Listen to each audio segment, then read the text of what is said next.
जी, अस्सलाम वालेकुम एवरीवन, क्या हाल है जी? आप सब लोगों का ठीक-ठाक है?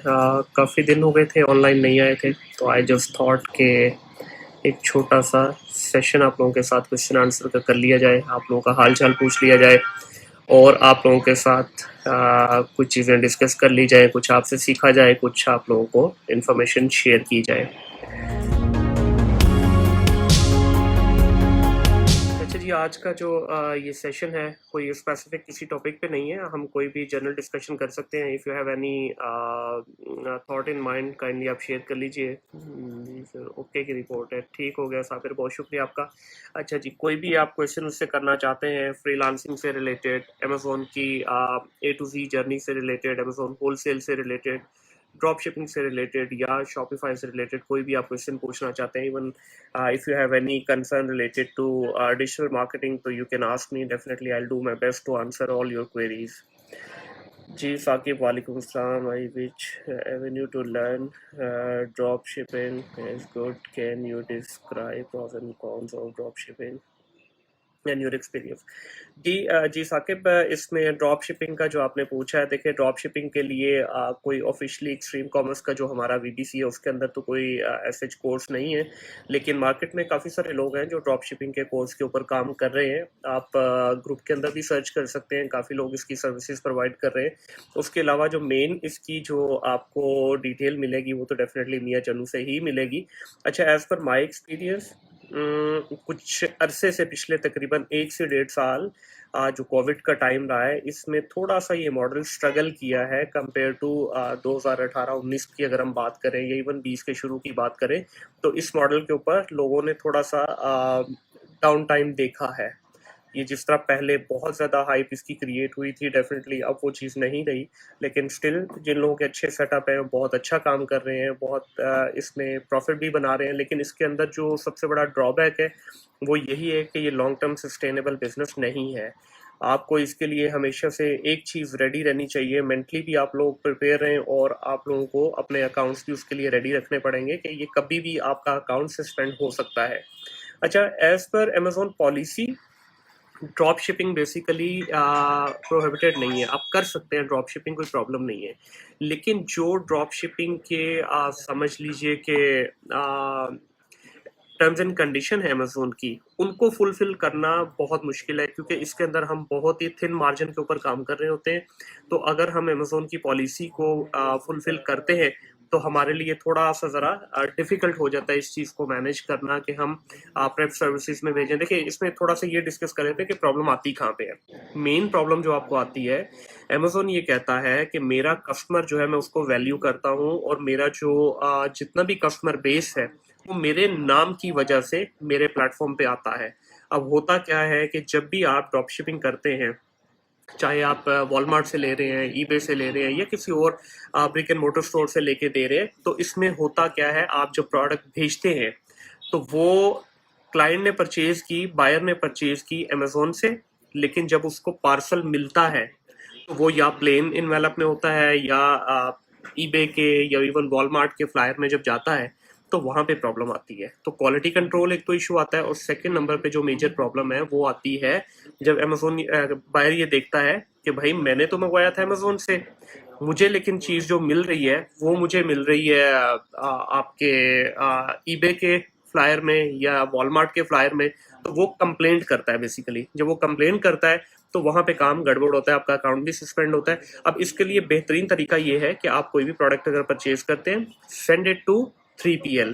3PL में जाएगा, वहां पे इसकी प्रेप होगी, दोबारा प्रेप होके प्रॉपर अमेजोन के फ्लायर में ये जाएगा, तो डेफिनेटली कोई मसला नहीं है। लेकिन इसकी कॉस्ट इतनी है कि हम लोग इसको अफोर्ड नहीं कर सकते। तो ये एक वजह है जिसकी वजह से हम बोलते हैं कि ड्रॉप शिपिंग का मॉडल जो है रिस्की है।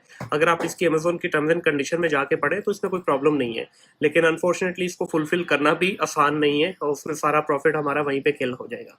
तो ये एक मेन वजह है जिसकी वजह से मैं ज़ाती तौर पे समझता हूँ कि ये मॉडल इतना आसान नहीं है, अनटिल अनलेस आपके पास अच्छे खासे वहाँ के अकाउंट्स अवेलेबल ना हो। जिस भी मार्केट प्लेस पे आप करने जा रहे हैं काम, उसके साथ साथ आपके पास जो है मल्टीपल बैंक कार्ड्स होने चाहिए जिनके थ्रू आप परचेजेस कर सकते हैं, तो फिर आप ये बिजनेस कर सकते हैं, कोई मसला नहीं है। जी, एहसान अहमद अब्बासी, क्या हाल है आपके? वालेकुम अस्सलाम। लोकल पीएल क्या है साबिर? लोकल पीएल जिस तरह हम अमेज़न के ऊपर प्राइवेट लेबल का बिजनेस करते हैं, इसी तरह हमारी लोकल मार्केट के अंदर, पाकिस्तान के अंदर भी हम लोग अपना प्राइवेट लेबल कर सकते हैं। और ये एक नया अपकमिंग ट्रेंड है जिसके ऊपर काफ़ी लोग, काफ़ी सीनियर्स काम कर रहे हैं। मैं भी इसके ऊपर काम कर रहा हूँ। इनफैक्ट मैं पहले कर भी रहा था, फिर बीच में मैंने छोड़ दिया, अभी दोबारा मैं स्टार्ट कर रहा हूँ। लोकल पीएल का थोड़ा सा आपको समझा देता हूँ। देखिए, एक होता है आपने किसी की प्रोडक्ट पकड़ी और उसको किसी भी मार्केट प्लेस पे जाके या अपना फेसबुक का पेज बना के या इवन अपनी पर्सनल वेबसाइट बना के बेचना शुरू कर दिया। ये आपका कहलाता है होलसेल का मॉडल, ठीक है, या इसको सॉर्ट ऑफ ड्रॉप शिपिंग का भी एक टर्म इसमें आ सकती है। दूसरा होता है आपने कोई भी अपनी मिसाल के तौर पे, ये वाटर बॉटल है मेरे पास, आपने ये वाटर बॉटल ली, इसके ऊपर आपने अपनी ब्रांडिंग करवाई। ब्रांडिंग करवाने के बाद आप इसको अपनी वेबसाइट बनाते हैं। वेबसाइट बनाने के बाद उसके ऊपर आप इसको बेचना शुरू कर देते हैं। ये वेबसाइट आपकी शॉपिफाई की हो सकती है, आपकी वो कॉमर्स की हो सकती है, आप किसी भी प्लेटफॉर्म को यूज करते हुए अपनी वेबसाइट बनवा सकते हैं। लेकिन आई वुड सजेस्ट कि आप शॉपिफाई पे जाएं ताकि आपको मार्केटिंग के माइलेज मिले। इसको आप जैसे ही लेके जाएंगे अपने ब्रांड को, तो आपको डेफिनेटली इसमें फायदा सिर्फ ये मिलेगा कि आपका अपना ब्रांड है ये, कल को आप इसको फ्लिप भी कर सकते हैं, आप इसको बेच सकते हैं, आप जिस तरह चाहे इसको जो है आप अपने प्रोडक्ट रेंज को बढ़ा भी सकते हैं। आज आपने एक बॉटल से शुरू किया है, कल को 10 बॉटल्स इसमें ऐड कर सकते हैं, कोई और चीज आप इसमें ऐड करके, तो आप अपना एक प्रॉपर ब्रांड बना सकते हैं। उस ब्रांड को कल को आप फ्लिप भी कर सकते हैं। तो ये लोकल पीएल होता है जी।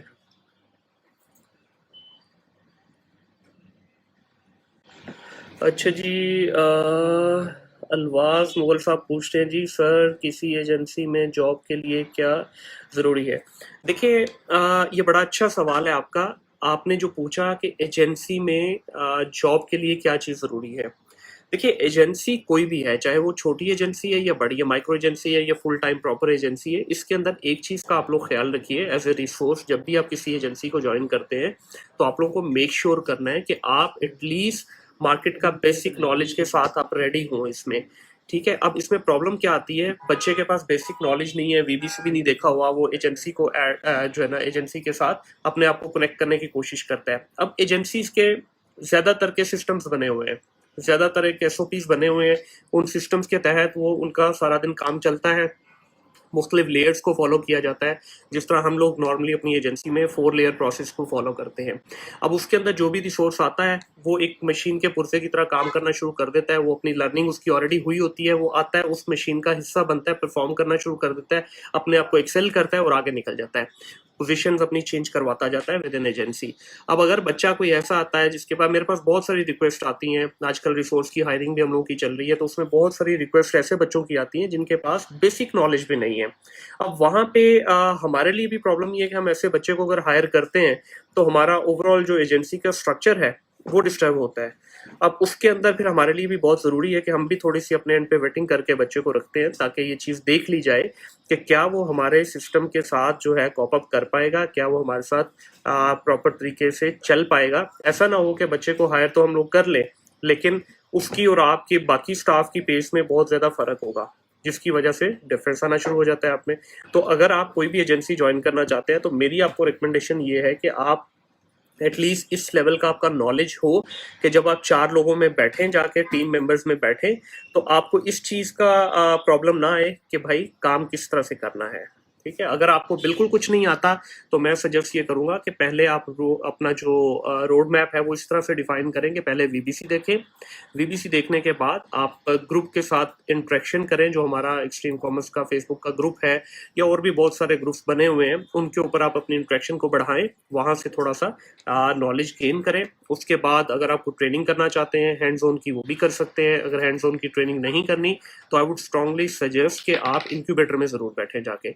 इंक्यूबेटर में बैठने से ये होगा कि वहाँ पे आपको एक माहौल मिलेगा, वहाँ पे लाइक माइंडेड लोग बैठे होंगे, उनके साथ जब आप जाके बैठेंगे, किसी से आप पीपीसी के बारे में सुन रहे होंगे, किसी से आप लिस्टिंग के बारे में सुन रहे होंगे, किसी से आप प्रोडक्ट हंटिंग के बारे में, तो मुख्तलिफ लोगों के साथ बैठने से आपका जो माइंड सेट है वो उसी तरह से फंक्शनल होना शुरू हो जाएगा।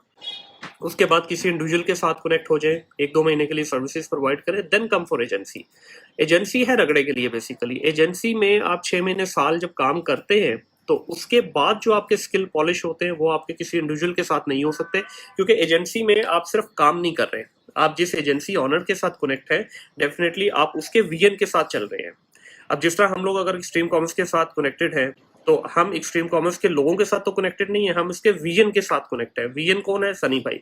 अब इसी तरह अगर मेरे साथ मेरे टीम मेंबर जो है वो कनेक्टेड है, तो वो बेसिकली इस वजह से कनेक्टेड है कि उनको मेरे विजन पे, मेरे काम करने के तरीके के ऊपर कॉन्फिडेंस है, और अल्हम्दुलिल्लाह वो लोग भी इससे फायदा उठाते हैं फिर।